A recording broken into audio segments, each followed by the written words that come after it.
Good afternoon and welcome to the University of Massachusetts, Boston.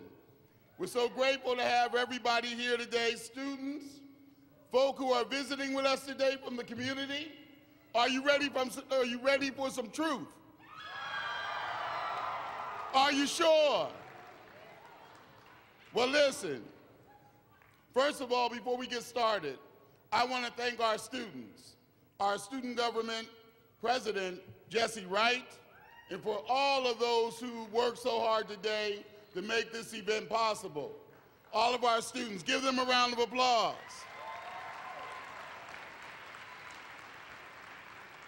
Now, there's too many city councilors and state representatives and all that for me to talk about today. So welcome, thank you for coming. You know you're home when you're here, so thank you for that.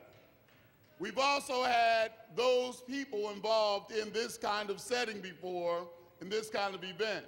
Senator Elizabeth Warren has been here. We've had all of our city councilors here, and today we're welcoming the captain of our Boston Celtics. 10-time All-Star, 2008 NBA champion, and also Finals MVP. Last night, I understand, he went past Chuck, passed up Charles Barkley. Are you in 20th place? Yeah, for the most points. Now, both of us are from out of town, but we came here to this city, and we've learned to love this city. Paul is one of those people who came here, and this is not new to him. He began doing this kind of thing when he entered this city, and I'm so proud of him for that. He's learned to love this hometown, has been here, and has loyalty to the city of Boston. That's right. Now, we admire his determination to give back. He said, when I retire, I don't want people to just talk about my accomplishments on the court. He says, when I'm done playing, I want them to know about me, about my life, and what I do to make a difference in my community and the positive impact I have tried to bring to other people. Give him a round of applause.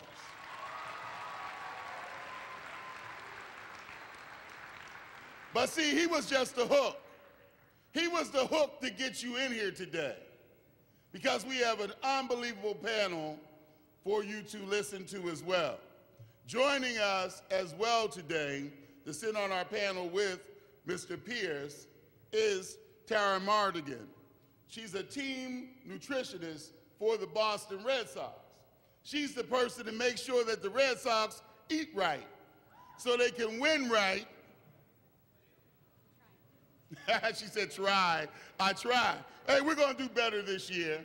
Don't worry about it. No more beer and chicken in the locker room. We're done with that. She also sees clients. So some of us may have to check you out for some of that nutrition. She sees them at the Lung Cardiovascular Center in Brookline, and she has a Master's of Science and a Master's of Public Health from Tufts University in the field of nutrition. Also, we have with us a young man who's been in this gym many times, in our old gym, making sure that young people, thousands of them from this community, we're doing the right things in school. Matt Myerson is Director of Community Relations and Player Development with the Boston Celtics. Wave at him, Matt. Someone who's out in this community doing a great job. I hope you've heard, if you haven't heard of SBLI. SBLI is a wonderful insurance company, but also they have given tremendously to this university. Paul Lynch is Vice President and Communications Manager with SBLI. Give him a round of applause.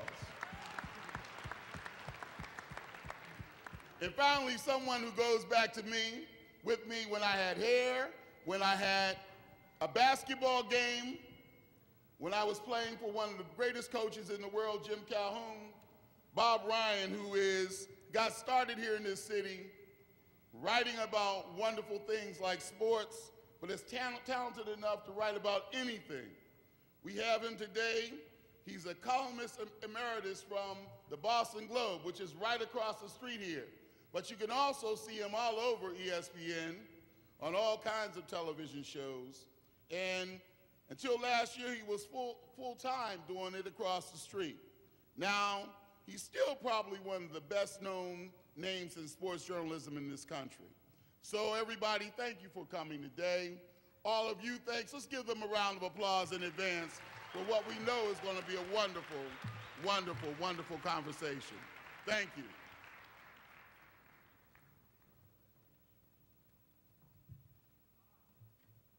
Hi, everybody. Very nice to be here at the home of the Beacons, and my old friend Charlie Titus here, and go back a long way with him, but I do well remember Chancellor Motley clearing out some space under the boards for the Huskies.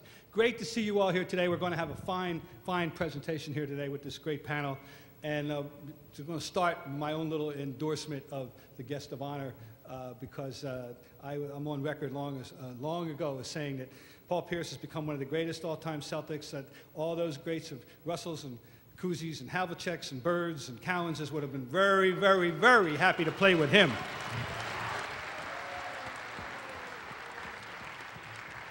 And I maintain he is the greatest pure scorer in the history of the Boston Celtics, Paul Pierce.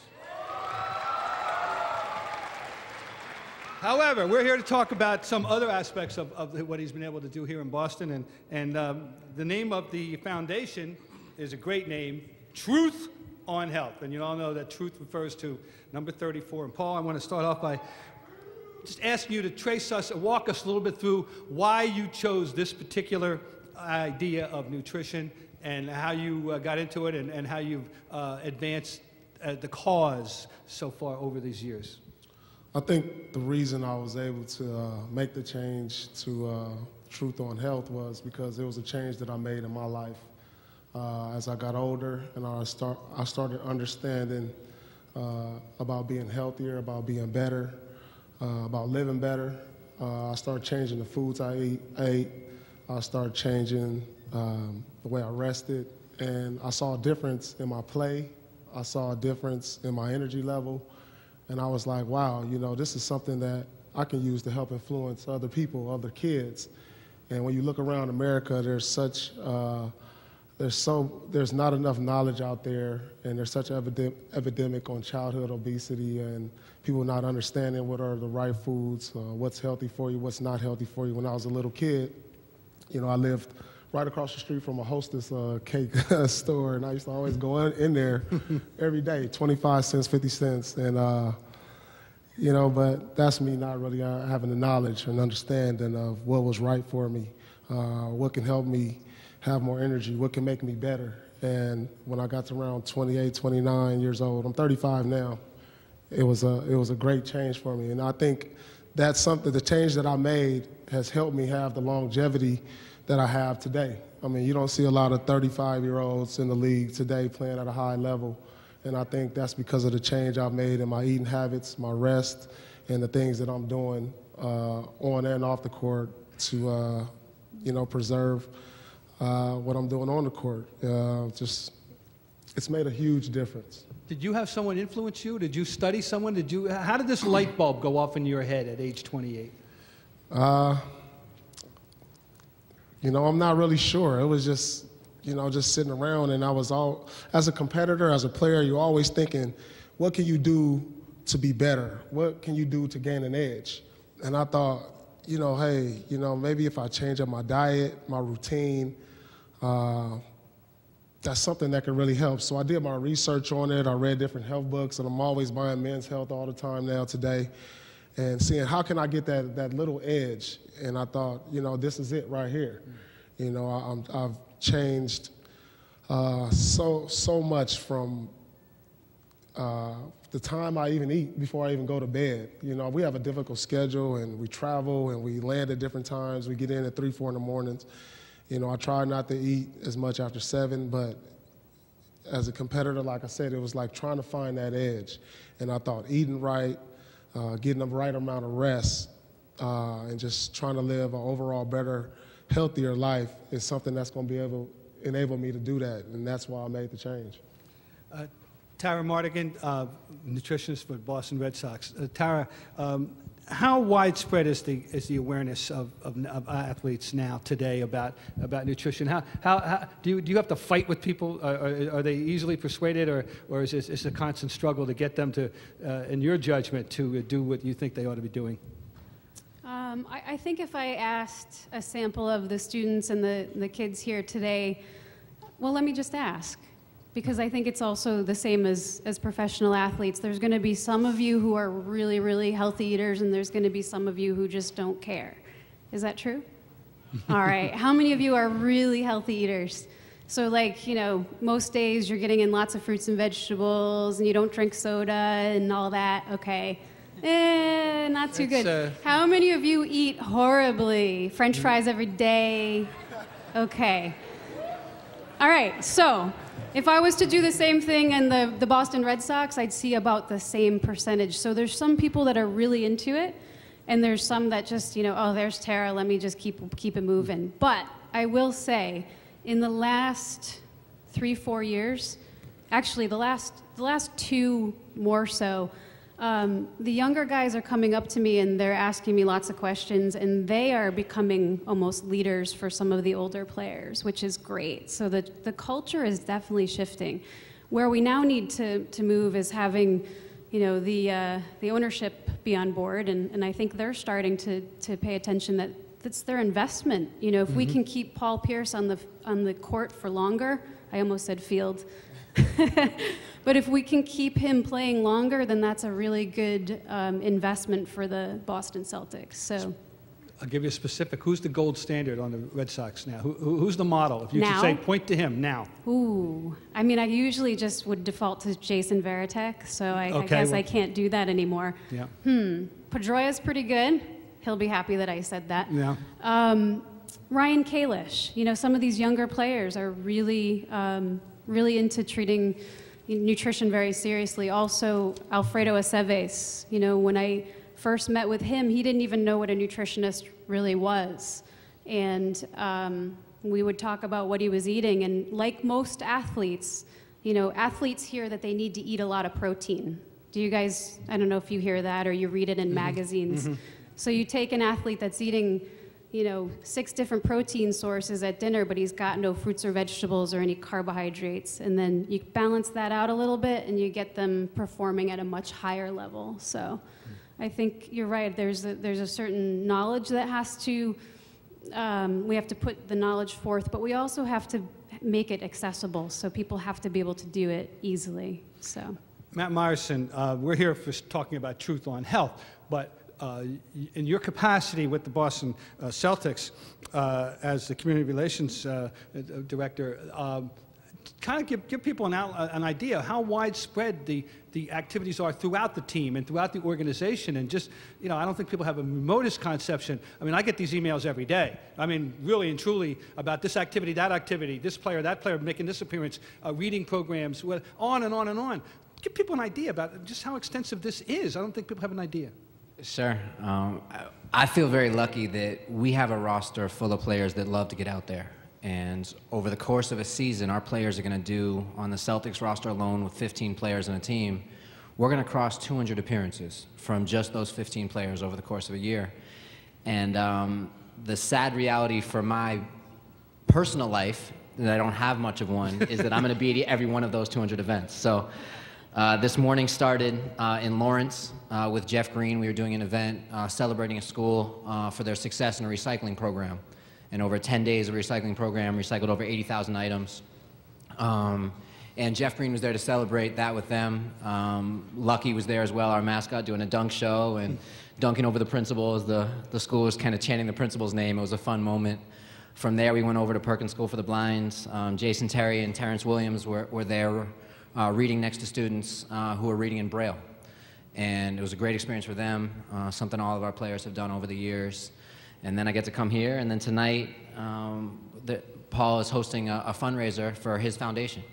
So this is quote-unquote an off day for the team. So they had a game Tuesday, a game Wednesday, so today they have a quote-unquote off day.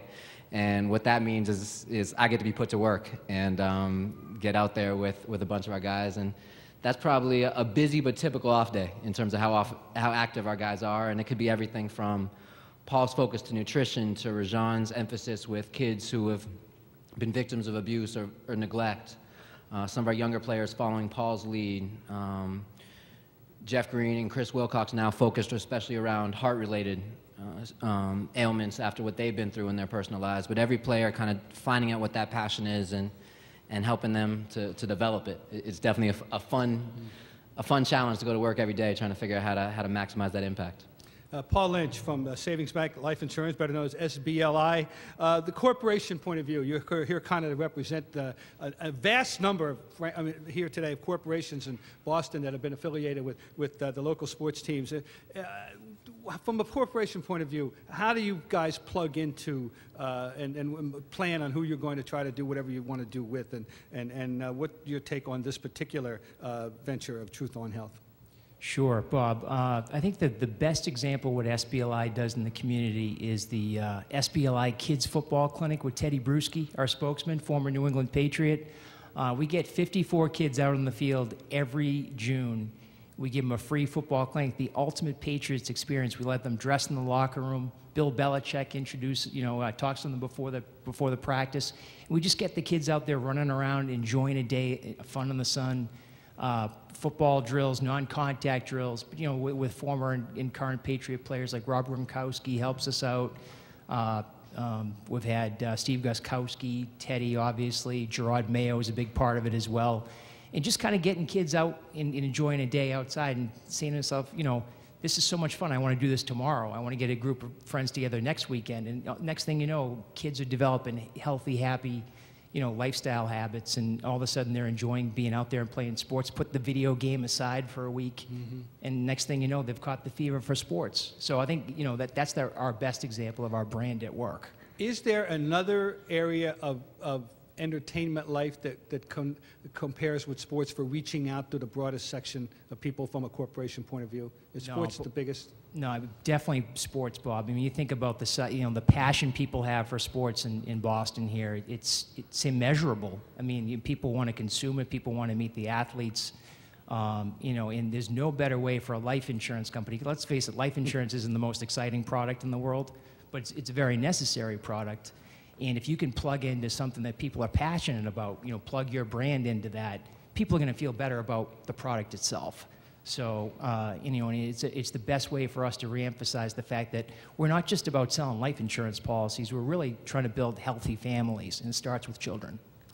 Paul, let's go back. I think people really need to hear specifically from you about what you really have, exactly what you have done. Give me a typical day or a couple of days eating a lifestyle pattern, shall we say, of the rookie Paul Pierce. The rookie Paul Pierce. What was he? How was he treating himself? Man, the rookie Paul Pierce would probably wake up, have a bowl of Cinnamon Toast Crunch, then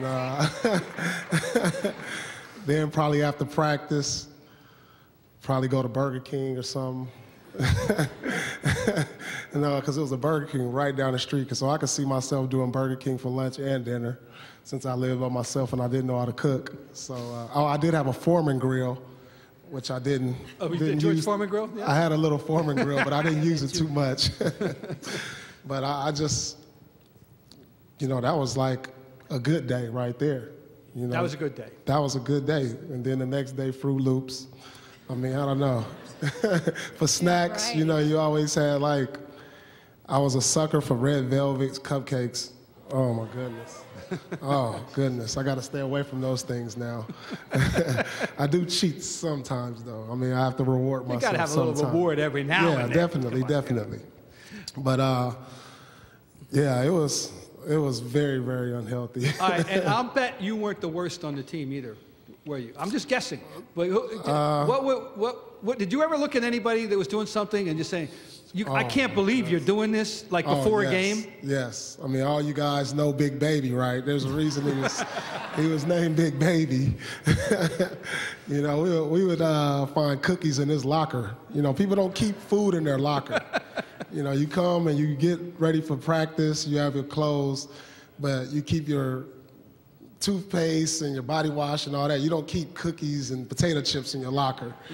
And, you know, you'll see crumbs all on the floor from him, and it was pretty bad. You know, thank God he had me and Kevin around him and be like, none of this no more. You know, you got to clean this up. You got to start eating healthier. And the surprising fact about it, he started. You know, when he had good influences around him, he started doing a lot better. Yeah. You mentioned Kevin, who looks like he hasn't gained a half an ounce since he was come in. Not one. Where's he fit into all this? Is he on board with you with this, or has he just got some other way of going about it? I think Kevin is a genetic freak. Yeah. You know, you're not going to see too many guys who are 7 feet tall, no body fat, can play until he's 50 years old, eat whatever he wants. People aren't made like that. No, there's always exceptions. You know, and you see him, he can eat to be that size and never gain weight. But I think that's all genetics, and we're all not like that. I definitely can't eat the stuff he eats. I can tell you from experience, I started covering the team in 1969, and not only did people eat before the game, I mean, and the McDonald's was across the street on Causeway Street, and they would order, send out for the ball boy, bring back a Whopper, and that's excuse me, a Big Mac, but of course everybody smoked, and including at halftime. Believe me. And they had beers in the locker room. I saw pictures of that. Yeah, it's true. It's true. That was back in the day, huh? That's where we're coming from, and wow. It's a sea change. Tara, in terms of just give us an outline now. How you know, what does it mean? What are they eating? What are you serving them? What are they now? Where are they? Where are you now from when you came into this whole thing? Well, give people an idea of exactly what it is that they should be doing. Mm-hmm. The first thing I want to say is that I think it's important to recognize that nutrition doesn't have to be all or nothing, or, you know, 100 or 0. So, you know, if you guys exercise, or if an athlete has a game, then you should have a cookie after the game. Like, it just makes sense. So you got to eat the good stuff, but you can also eat some of the stuff that you hear is not so good, as long as you're moving your body. Where we have come with the Red Sox, when I first started there, I was definitely, you know, who is this person? What is she trying to push on me? You know, it's just fruits and vegetables. It's just fruit. But now, you know, working with the chef at spring training has been great. We had, how many of you like collard greens? Oh, all right. Okay. Well, we're working with a farm about a half hour away from where our facility is, and the farmer brought these collard greens that were huge. And the chef said to me, what should we do with them? And I said, well, you know, we could saute them up, put some beans with it, but let's, instead of doing wrapped sandwiches, let's put the collard green as the wrap. And then he said, well, we should probably tell them that we're doing that, right? And I said, not at all. Don't label it, just put them out. So we had turkey, feta, roasted red pepper, wrapped in collard greens that were raw. You know, we had warmed the turkey a little bit, and do you know they were gone in 2 seconds? So I think it's exposure, it's education, it's exposure, it's also putting good flavors with some of these healthy foods. So lots of fruits and vegetables is gonna help decrease athletes' inflammation. So when they're moving their body every day, he's gonna be sore unless he's eating pretty good stuff. And less of the sugary drinks. So, you know, if you're not moving your body, you don't need Gatorade or Powerade. There's a lot better choices out there now too. I see you guys have, this is the Body Armor, which is a really good way to get potassium in. This has the amount of potassium as a banana. So I think products are also starting to change and become more nutritious as well. A little bit less sugar, some more nutrients that are right in the package. So, but keep it simple. If your grandmother didn't know what something was, like, would your grandmother know what Go-Gurt was? Well, you guys are really young, so maybe this isn't the right crowd here. But if your grandparents wouldn't know what something is, then you probably shouldn't be eating it. They're going to know what an orange is, so that's a good choice. But Paul, in addition to how your body feels about how you've done, and you know the results. As you say, you're playing at a very high level at an age when a lot of guys aren't. What else has this done for you in terms of your overall self-discipline and the way you're going about the rest of your life? How has this affected your entire being? Well, it definitely creates a lot of discipline when you make such a traumatic change, and it really affects your overall life on and off the court, the choices you make with your food, the choices you make in your life. You know, it's been great for you. You make so many better choices. And the other thing that's been a good influence is my kids also. I have 2 younger daughters, and so they've been my motivation. I think, to tell you the truth, that's kind of what motivated me to make the change, you know, just having my kids. And it takes dedication, it takes discipline, and it's something to get better at that you have to continue to do in anything you do, even in sports, in school. When you make the change so dramatic, these are the traits that you have to display. And it's worked wonders for me, to tell you the truth. I don't know how much longer I'll play the game, but if I can continue to play at a high level, stay disciplined, stay dedicated, stay motivated, then I will continue to play, and as long as I can stay away from injury. But I'm happy with the change I've been able to make in my life. It's made me a better person. It's made me healthier, and you know, I'm thankful that this light clicked in my head, or you know, whatever motivation I've had, you know, be it my kids or the desire to be better and find an edge. I'm glad I made it at the right time, so I can continue to strive forward. Matt, where does Truth on Health fit into the whole scheme of, you know, from the Celtics point of view? Sure. It's great to see a player, stay as long in one city as Paul has. I started my career as an intern 10 years ago, and I've gotten to grow up with Paul. Actually, what a lot of people don't know, Matt was probably about 30, 40 pounds heavier when he first took the job. That's probably true. And I think I've been an influence on him, I'm not sure. Sounds good. I give my wife a little more credit than Paul, but he's a close second.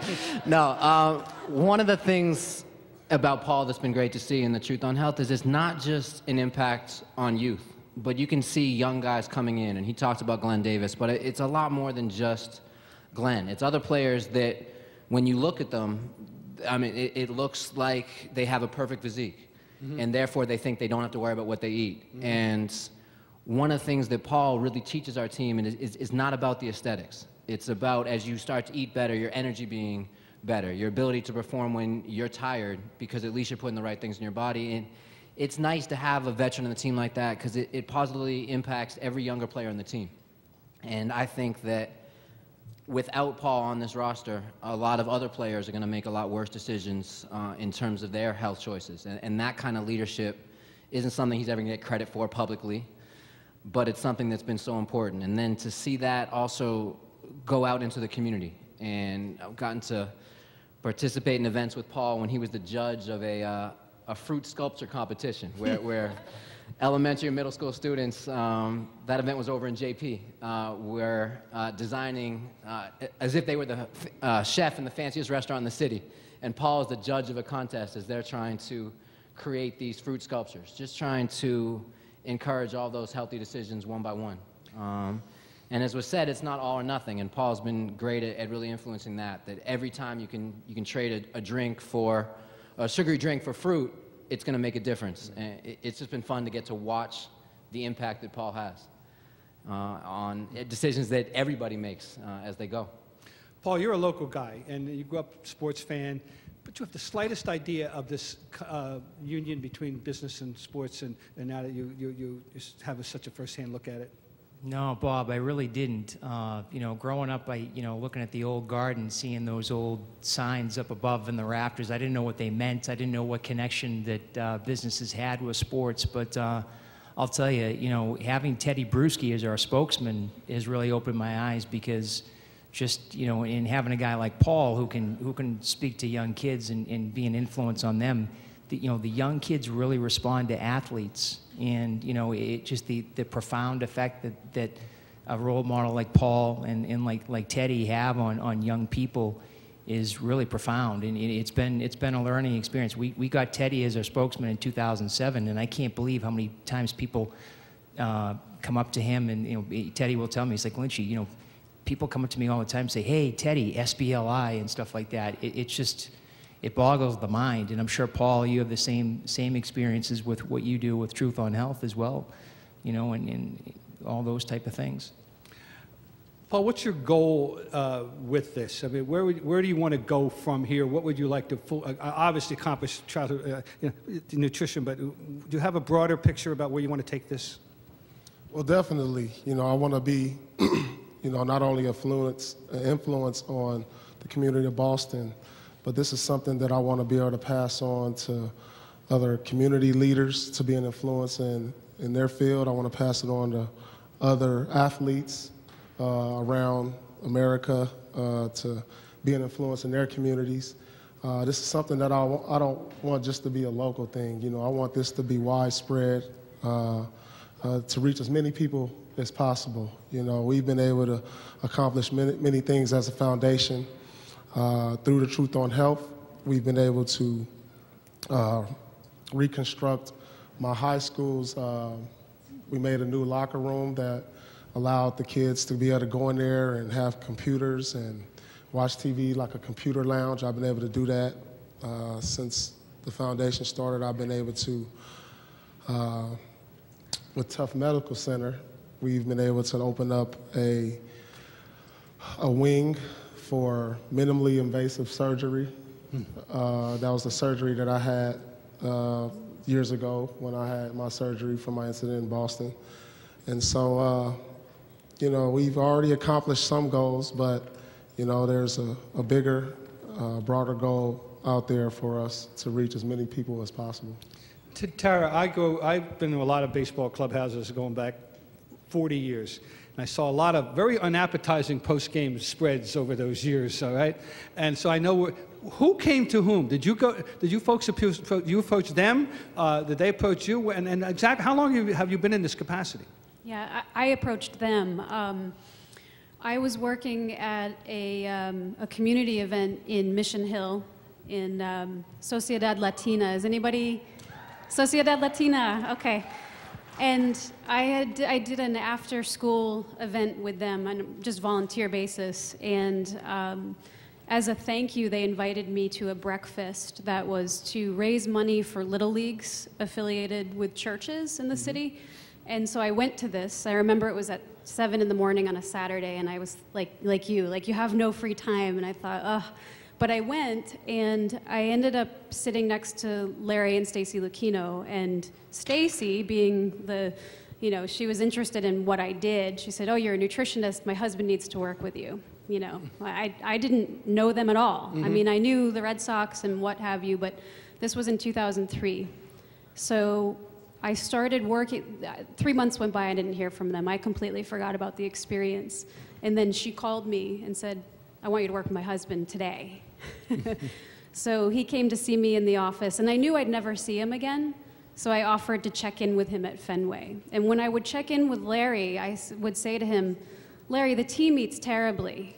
And then I figured I'd better really find out what the team ate, because here I was saying this. Yeah. And so I inquired with some of the clubhouse guys, and I found out that the players were eating very similar things that the fans were eating. So if you went to a baseball game, you're going to get hot dogs, and you're going to get wings, and you're going to get soda and all that stuff.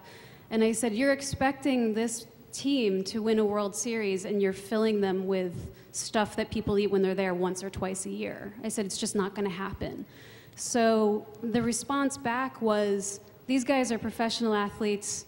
It's on them. They make a lot of money. They can have their own nutritionist. I said, it doesn't matter if you have a nutritionist telling you that you should eat salmon and spinach and couscous, but you're providing pizza, guess what? You're going to eat pizza. You're human. So it became more of a public health approach that actually worked. And I put together a proposal and said, you guys need help. And how long ago was this? So I started working with them in 2004, really. Oh, okay. So, well, yeah. And that's something big happened in 2004. Something big happened in 2004. As I recall. We're going to take some questions, and I'm going to ask Paul one more question before we take something from you. Is it possible that if you hadn't done, or how possible is it that if you hadn't done what you did a number 6 years ago, that you wouldn't be playing at all today? Well, there's a great chance because, you know, your body can break down. You wouldn't be able to put in the long hours of hard work to get better. You know, who knows? But I'm thankful for the change. I'm thankful that I'm still going strong. And, you know, I'm still glad to be a Boston Celtic, most important. He certainly is, and a great one.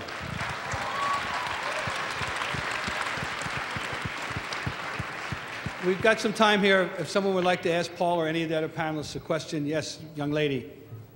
Stand up. Let be heard from. We have a microphone right behind you. Thank you. Relax. Paul Pierce. Can I don't want to stick in the microphone. Are you sure? It's too loud. You want to give it a try? I'll just hold it a little bit further away? Okay. Can you come to my school at Perkins Elementary? Because my class, I'm in 5th grade, they are so crazy. Could you please talk to them about leadership and behavior? Maybe we can arrange that. If you guys know somebody that can contact Matt Myerston, you know, he takes care of a lot of our appearances, and I'm sure that probably wouldn't be a problem. You know, we have a lot of requests. Maybe in the future we'll see.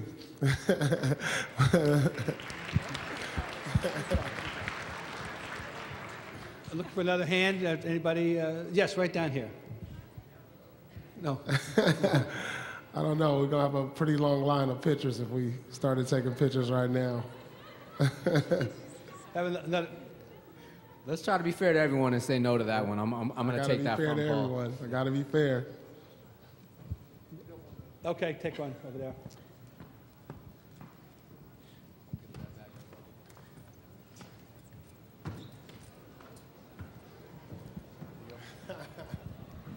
How many Celtics are actually doing this program? How many Celtics are doing my program? Yeah, I think that's what he means. Oh, man.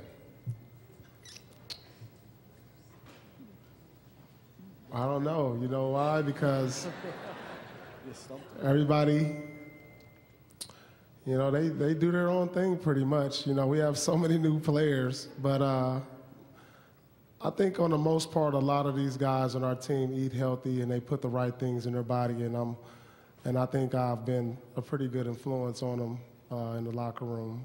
So, I want to give you guys a tangible example of that, though. Paul decided he wanted a juicer in our locker room, so that before practice, the guys, he wanted to have a smoothie with vegetables and fruit, and Paul started that for our team, and he told our nutritionist we needed a juicer. The next day it arrived. It's a nice thing about being Paul. But then, in addition to it arriving, all of the other players started to drink the smoothies along with him. Right. So that's one of the things that, in terms of Paul's program, that the whole rest of our team does now because of him. Wow, thank you, Matt. I forgot all about that. Got a couple over on that side. Yeah. Myra, I was wondering, do you offer any specific protein bars to your players?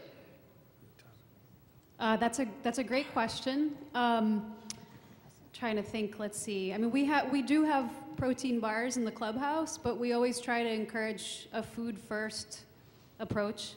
You know, because a lot of these bars, if you look at the ingredients, there's about 7,000 ingredients after the first one being sugar. So it's part of professional sports, though. These guys want to have some of those things. So I always try to do like, hey, could you make a peanut butter sandwich real quick? You know, I think that's just always going to be a better approach. As far as a brand, I like Kind bars. They're not really a protein bar per se, but you get protein when you eat your meals. So I'm kind of a fan of a more streamlined bar, I guess. I like to ask Tara a question. Uh-oh. No. Like, what would you recommend, say, for any athlete on a game day to be a good meal for them prior to the game, pre-game and post-game? Pre-game and post-game. So we're talking basketball, or are we talking? Basketball, football, hockey, All right, so the first thing I'm going to tell you is that each one is going to be different because the needs, Well, say like for basketball. For basketball, okay. So I would say probably at least 2 hours before the game you should eat your meal. When do you typically eat the pregame meal? I usually eat my pregame meal around noon, but then I'll have a snack or something, yeah. a couple hours before the game. All right, so here's Sports Nutrition 101 right here, you guys. If you're going to go exercise, you don't want to have a big meal right before you do it. Remember when you were young, and you're all young now, but when your mom said don't jump in the pool because you just ate, that's kind of true too. So that's how many hours before the game that you would have that? Let's see, I will have my snack at least by like 5:30. We play at 7:30. Okay, but the meal. The meal would be noontime? around noon, 12:30. Okay. So at that meal, I would say some sort of protein, like chicken or fish. You know, what about steak or beef? Probably with that amount of time beforehand, you could digest it fine, but something that's got a lot of marbling or fat wouldn't be the best choice. So more like a chicken or fish, and then lots of vegetables, and a carbohydrate like a quinoa or a sweet potato or a potato. So right now, my pregame meal, I have a piece of salmon, broccoli, and a baked potato. I read that, yes. Yes. So is that good balance? I think that's excellent. So the salmon is not only giving him protein, but it's also got a very healthy fat in it called omega-3 fats. So salmon's especially good. Another little trick too, if you guys are eating vegetables and you're like, vegetables are so disgusting, right? Who likes them actually? I'm kind of curious. Oh, okay. Wow. Nice. See, we're coming a long way here. But, you know, a lot of people will drown vegetables in lots of salad dressing. Try not to do that. Use like maybe a little bit of olive oil and then a lot of spices. That's a good trick, or some lemon juice. And then he does a snack a couple hours before the game, and then the after game, it's similar. You know, I would do the same thing, but I think you get a little more leeway to, if you wanted to have more of a meat once in a while then, so, but. Paul, don't you also have peanut butter sandwiches before the game? Didn't Oh, KG start that off? KG started the peanut butter and jelly epidemic. Okay. And sometimes I will have one, but I like to get, most of the time I drink fruit. I may have a shake right before the game, and sometimes a peanut butter and jelly. But Tara, peanut butter is pretty healthy for Peanut you. butter's great. It's good. Yep. Protein, right? Peanut butter is great. We do a lot of peanut butter, honey, and banana sandwiches pregame, especially for our minor league guys, because they just don't have the budget or the food spread to do it. So peanut butter, honey, or maple syrup and a sliced banana on an English muffin is awesome. So, and cheap. Okay, we got 2 more questions. How hard was it losing Ray Allen? How hard was it?